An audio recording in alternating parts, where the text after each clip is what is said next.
Ladies and gentlemen, welcome to my top 10 video games of 2023. Now, yesterday we went ahead and we covered the top 10 movies of 2023, so if you want to go ahead and give that a watch, it is over on the channel available right now for you guys to witness. On top of that, we're going to be doing top 10 worst games and movies of 2023, so go ahead and like this video and subscribe if you want to be kept in the loop for those videos going forward, as well as me and my brother Jason intend on maybe even doing things like top 3 or 5 animated movies, top comedies, things like that, so that way we can kind of give you guys some suggestions for whatever you might have missed throughout this year. Alright, now let's go ahead and let's just get on into it. I'm going to be doing this top 10 similar to how I did my movie review, where I'm going to be doing the rankings of 1 to 10, and those are of course in actual order of what I think they are quality wise, and then we have the shoutouts. Now the shoutouts are just going to be games that I say in between, and these are games that are not necessarily in any specific order. They're just games that I enjoyed throughout the year that I think deserve some type of shout out. Alright, so let's go ahead and get into number 10. We have RoboQuest. Now RoboQuest is a roguelite type game where basically you play as a fast-paced mech. It is very much a high-octane type game. You're moving quickly, you've got lots of different enemies, and they have varying types of enemies from small little guys to medium to large, and on top of that you have bosses that you can get to. You have different arenas that you go through, and you try to reach either one, the next checkpoint, or two, the next arena. You unlock different arenas and whatnot as well, and you know, at the end of each arena you have a different boss to fight. There are also things like hidden groves where you can find like hidden characters and all sorts of really cool items. Basically you get randomized weapon choices at each checkpoint, and depending on your skill tree and where you're at in there, you can get, you know, more or less weapons. I tend to find like the knives or the throwing tomahawks and whatnot, the melee weapons, etc., are the most fun to use as they really pack a punch. And on top of that, if you use something that's up close and personal like a chainsaw, you actually get more health. One of the things that I thought was a little bit annoying in this game is the fact that it, you know, did give what felt like very little health. However, I noticed that by playing a very up close and personal, that seemed to no longer be an issue. So this game I put it at number 10 because it doesn't have like a story or anything like that. I am a bit partial to story type games. However, this game I have just killed a lot of time with, where I'm like doing something else and my ADHD is at max and I'm maybe trying to do something blah blah blah. I'll go ahead and pull it up to have in the background, and it's very much a fun kind of side thing to do, and that is why it is number 10. Now I'm going to go ahead and give the shout out here to Super Mario Wonder. Now this one a lot of people might have on their top 10 list, and honestly I fully understand why. The game is absolutely amazing, and especially for Mario, it brings it into this really new and exciting era where you have all this mixture of like 3D elements, 2D elements, all sorts of new styles and interesting trippy aspects as well. The idea of the Wonder Flower was absolutely fantastic, and the fact that they got everybody together, threw everything at the board, and just saw what sticks, I think absolutely worked. So number 9 is going to be RoboCop Rogue City. Now if you don't know RoboCop Rogue City, at first I thought it was going to be absolute trash. Like the trailers looked terrible, everything about it just did not have me excited at all. However, once it dropped and we actually got our hands on it, it was a very pleasant surprise. This game really took seriously the idea of the world that it's in and built it up in a way that felt very natural, and it very quickly gets you very consumed into this world. I very much enjoyed that aspect of it. It has the cool story parts that really make you feel like you're RoboCop, and on top of that they somehow were able to mesh this idea that RoboCop is a slow tank while also making you feel like, you know, everything is still moving at a decent pace, and like you're able to actually put some force behind people without being like too slowed down. I think that they found a perfect middle ground with this, and on top of that a lot of the weapons feel very punchy and feel very good to use, and so that is why I'm giving RoboCop number 9. As for the next shout out I'm going to do is Cyberpunk Phantom Liberty. Now I did not get to play this DLC much, which is why, you know, I'm not having it on the top 10, and on top of that it is a DLC. However, it is you know, a very significant DLC with a large amount of story. I really enjoy what I've seen from like Idris Elba in it, and for the most part it just looks like a very good expansion to Cyberpunk, and on top of that Cyberpunk really has brought back its game to a place where it is absolutely fantastic, and what I think they always were trying to have it be, which which is really cool to see like studios stick with what they want to happen and then actually get it to work, similar to No Man's Sky. It's very cool rather than just like having them ditch the games. Number 8 is going to be Dredge. Dredge is a very fun indie game that's basically a fishing boat simulator where you go around and you complete various tasks. A mayor provides you with a fishing boat or the funds in order to start up your own little business, and you basically help them with either getting fish or doing various things, and you upgrade your boat along the way. However, there's a very pleasant twist to this game that I do not want to spoil, so go ahead and just click forward to the next chapter of 7 if you don't know anything about Dredge. Play it and then maybe come back.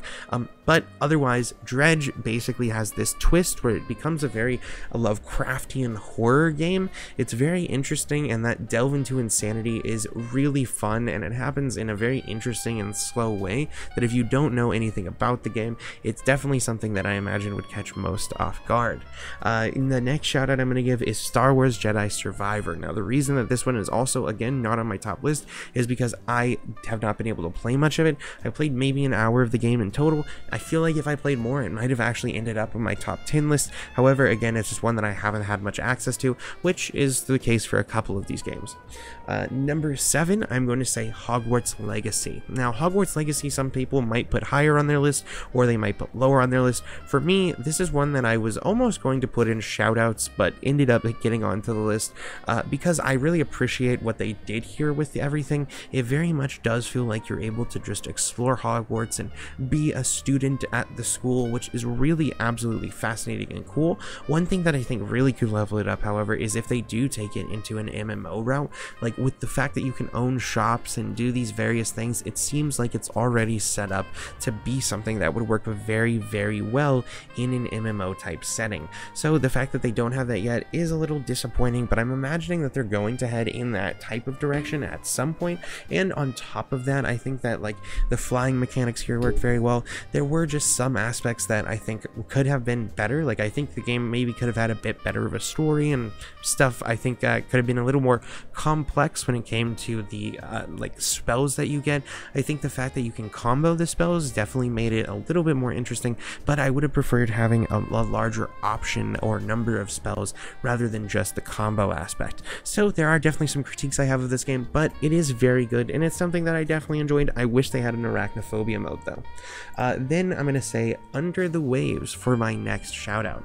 Now, Under the Waves is basically a kind of Subnautica style game where you play as a guy who's out at sea working for this company, I suppose, and he is trying to fix things and complete various tasks underneath this ocean as he works for some number of days.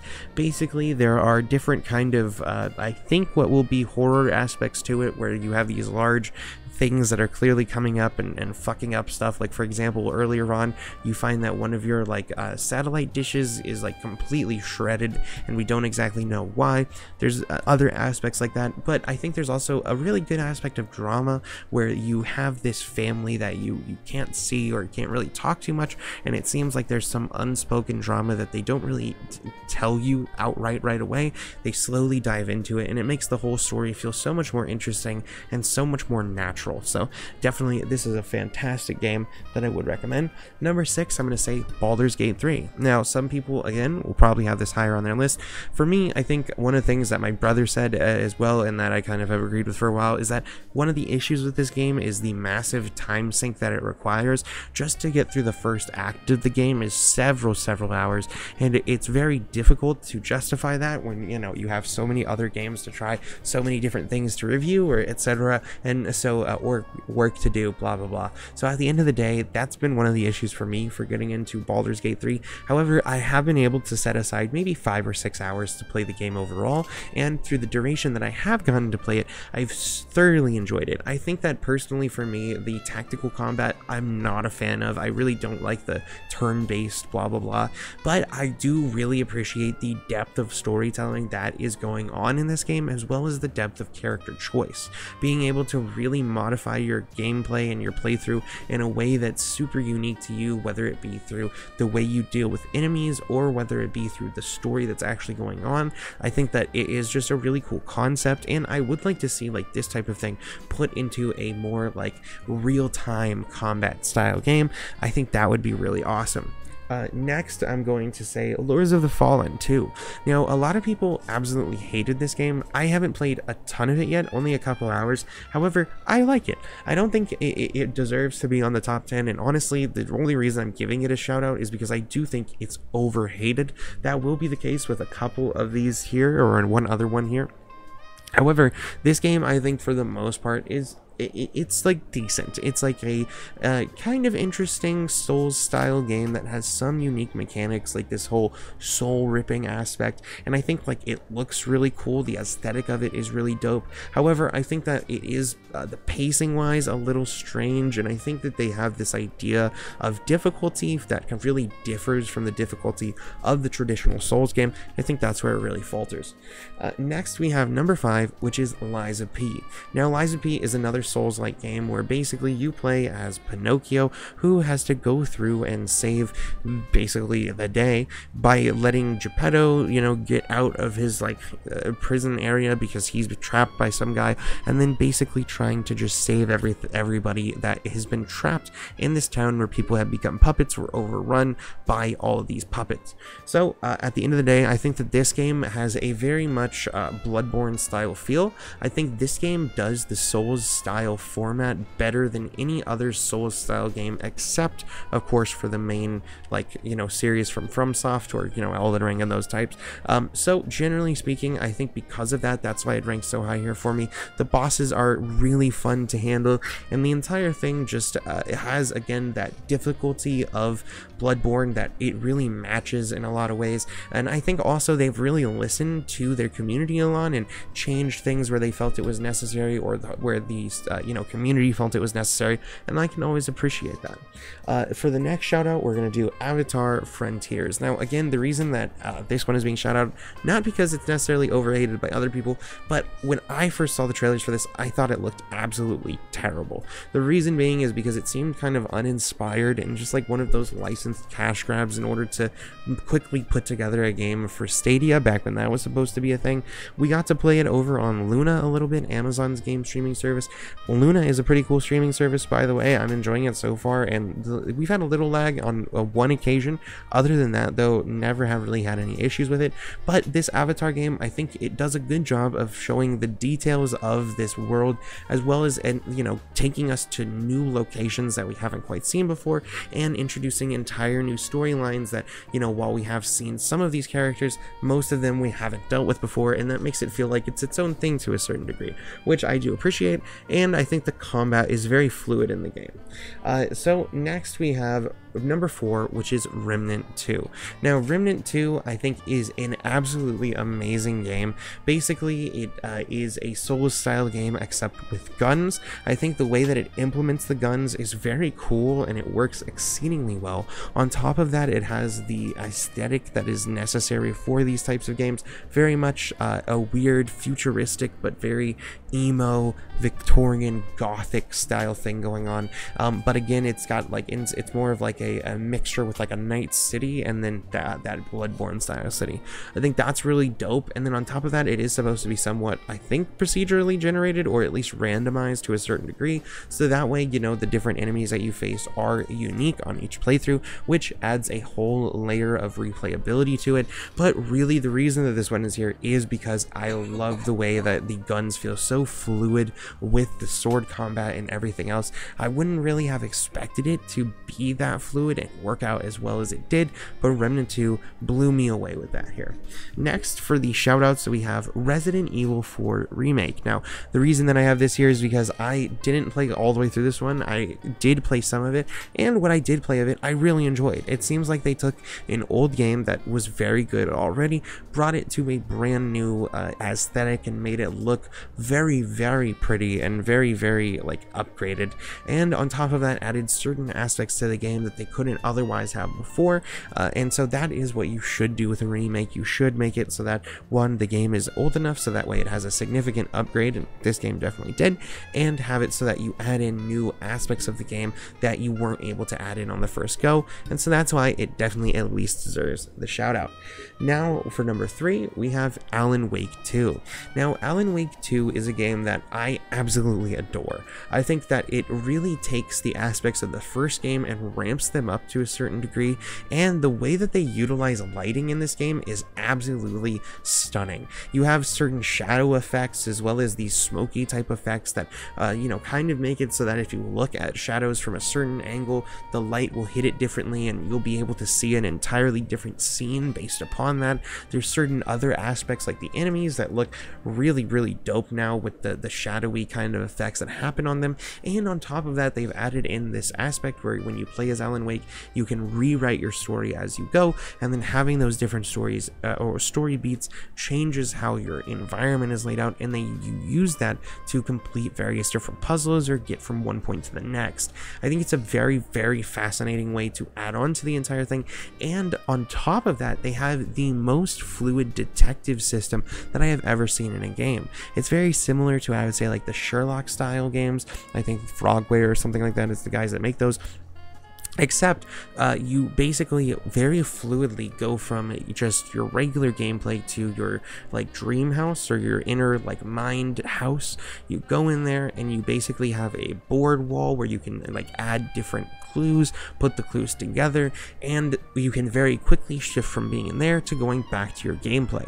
It's absolutely dope, and I hope that other games utilize this detective system, because I think the detective system is far better than anything. I think the reason that I might not have this even higher is because then this might just, well, no, it's not just us, because I've still seen people complaining about it. The load times of this game are very long, and for PC there seems to be a synchronization issue that during a lot of cutscenes for people it seems that it doesn't load the voice lines on time properly, so that can be a bit annoying.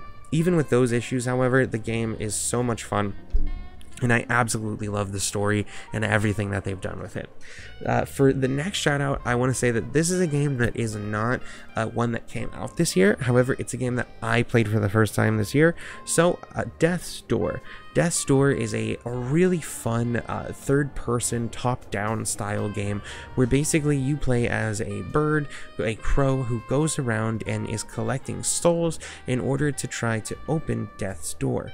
The entire story is a bit simplistic to a degree, but it's very like poetic to a certain extent, and you literally utilize these various doors to go to different points of the universe that you're in order to collect these souls. You then meet back at your main hub point in order to upgrade your character, and it's very much like an action RPG. You have different weapons that you can find if you go to the proper routes and defeat the proper enemies, or you can solve different puzzles in order to get to the next locations. I think that this game is one of my favorite games that I have ever played, honestly. It really made me take the whole top-down third-person action RPG thing seriously. In the past, I always looked at those games as like, they can't be as good as like the first-person or like standard third-person Elden Ring style gameplay. However, this game really showed me that you can take a Souls-like type thing and mix it with that top-down perspective in a way that works exceedingly well. So I love that game. It's on Game Pass, and I think it was even on PlayStation and Premium. I don't know if it still is, but you guys should definitely check that out if you haven't. Next we have number 2, which is Mortal Kombat 1. Now Mortal Kombat 1 is number 2 on the list, and honestly I have debated changing this and number 1 around multiple times. However, this is what I have landed on. Basically, I think Mortal Kombat 1 takes all of the aspects of the previous Mortal Kombat games, MKX and MK11, and then kind of combines them as well as upgrades them in a way that makes it feel unique, and it really fleshes out the entire Mortal Kombat system to an extent that I think that they've genuinely perfected it at this point. So one of the main things that I would say about Mortal Kombat 1 is the fact that they have this cameo system. The cameo system basically allows you to choose a secondary character. If you're in the game, like the standard story mode, that secondary character will be assigned to you based on the character and chapter you're playing. However, when you go through, you can utilize those secondary characters to come in and do combo attacks with you. These combo attacks feel like they have a lot of weight to them and make it feel like you can do so much more fluid interactions. On top of that, you can use them to help like block certain attacks or do various different things. It just all feels so much more natural than any other Mortal Kombat that I played. We recently went back to Mortal Kombat 11, and I think that Mortal Kombat 11 has like these environmental things where if you press R1, the environment around you can utilize. However, you know, you don't get to utilize those as regularly as you do with, like, say, the cameo aspects. And again, I think the cameo just adds in this thing that feels like it perfects the Mortal Kombat kind of method overall. On top of that, you know, I think the characters being kind of reset with another soft reboot really worked. The voice actors were good except for Megan Fox. Megan Fox was the only one here that was absolutely atrocious. However, besides that, you know, we've gotten like Omni-Man, we're going to be getting Homelander, we got Peacemaker coming in, so we got some really good like guest characters too, and just the entire thing is so much fun. And let me finish on here. The story, loved the story so much. We literally sat down and played the story in one night, just sat there for about 7 hours, played the whole thing from front to back, and it was very much one of my favorite stories as well. I thought it worked super well, and also seeing Liu Kang in this kind of powerful position and seeing him be the one that's taking over instead of Raiden, it just makes everything feel so much more new and natural, and it just feels so right. So that is my number 2. For the last shout out that I'm going to give, it is my new favorite game, I think, of all time. It is Lost in Random. Lost in Random is a game that has been sticking with me ever since we played it, because first of all, the story is very much a surrealist and poetic type of journey that you go through in order to try to get back your sister who's been kidnapped by an evil queen, and it is a very beautiful and touching story with an extremely unique and fascinating art style that really will always grip me. On top of that, not just that is unique, the like combat and the way that the game is played is also super unique. Basically, throughout each like level, you will take on different foes, and you have a buddy named Dicey who sits on your back. As you fight Dicey, you can roll every now and again, and he will roll a certain number. That number is the number of points that you have, and then you have cards that you get to draw a card each time you roll, and you get to then use one of your cards, and those cards will be something, either a weapon or a shield or a bow or an upgraded weapon or bow, and so then you can you know, use your points to buy those things. If you don't have enough points, you're not going to be able to buy the thing, or if you don't have that card, then you can't get it. When you throw the dice, it freezes time and allows you to sit there and make those decisions about what you're going to do, whether it be a guard, a bomb, a bow, a sword, whatever it might be. And then once you choose it, time resumes. It's this really fascinating way to mix like tactical like RPGs with real-time action games. It was absolutely amazing, so much fun, and on top of that, they had some cool puzzle aspects too. The enemies felt really dope, and the bosses were sick, so I could not recommend this game enough. I know it's available over on Game Pass, and I think it's through like EA, but definitely go ahead and try that game out if you have not played it yet. Alright, number 1, Hi-Fi Rush. Now, this one, I don't know how controversial it will be for some people. However, this game is another one that is right up there for me with Lost in Random.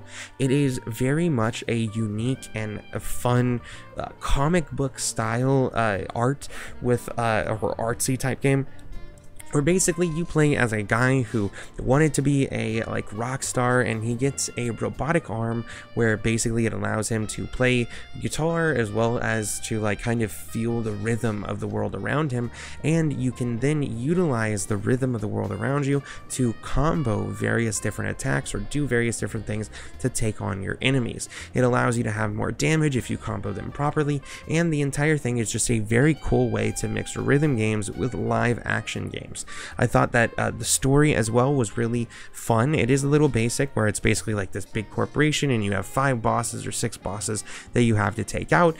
You know, on top of that, you have various different things like these statues that you can smack the hell out of that will make different faces when you do it, and they give you gold. There's different upgrades that you can get, as well as different people that you meet along the way that you utilize as secondary characters.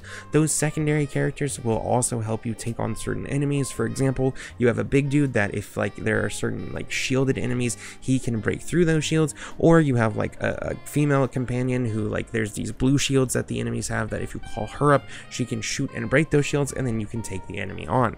The bosses also felt each very unique, and like they were very like difficult in their own way. Some bosses were easier than others, but again, the entire thing was just very, very fun, very much comic booky, very much just entertaining from front to back, as well as a story that I thought was very fun and some characters that I thought were quite memorable. So Hi-Fi Rush is definitely my number 1, but again, like I said, I kind of did go back and forth between that one and Mortal Kombat, but both of those are fantastic, and again, I cannot recommend trying out Lost in Random as well as Death's Door enough. So what do you guys think? Do you disagree with me on any of these? Do you like agree, but would you move them around a little? Let me know, and let me know your guys' top 10s in the comments down below. Besides that, guys, like I said, there is like a top 10 movies of 2023 on the channel from me that you can check out. We're going to be doing a top 10 worst movies of 2023, as well as potentially doing like, say, top 3 animated films and stuff like that. So if you guys have a category that you'd like to suggest or anything along those lines, definitely leave it in the comments down below. Besides that, guys, you can follow us on Twitter and Instagram. That'll pop up during the outro, and the rest of our links are down in the description too. We have gaming sessions for gaming content, movie sessions for trailer content, smoking sessions for movie news and reviews, Crazy Rocky for variety content, and the Try Podcast for our podcast channel. And besides that, guys, I'll see you all in the next one.